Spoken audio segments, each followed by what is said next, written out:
Hey, what's going on, you guys? It is Charles Obay, just here making a video about the iPhone, and it's gonna be about the phone on the iPhone. So let's get into it. So first off, what you want to do is you want to go to settings. Next, once you're within settings, you want to go down to where it says phone. You tap on that, and you want to go down to where it says silence unknown callers. So you tap that, and it will say silence unknown callers. Right here you can read calls from unknown callers.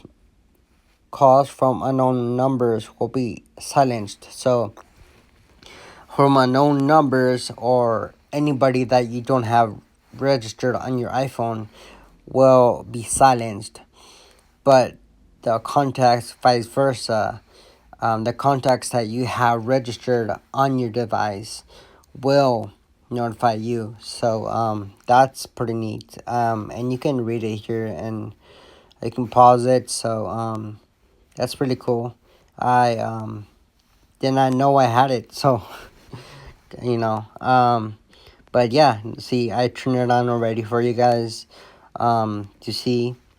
And well, anyways, this was a very short tutorial for you guys. I hope you guys enjoyed. Please like, share, and do subscribe to my channel. I will have more iPhone tips and Mac tips for you in the future, you guys. Stay tuned, and alright, you guys. See you soon. Alright.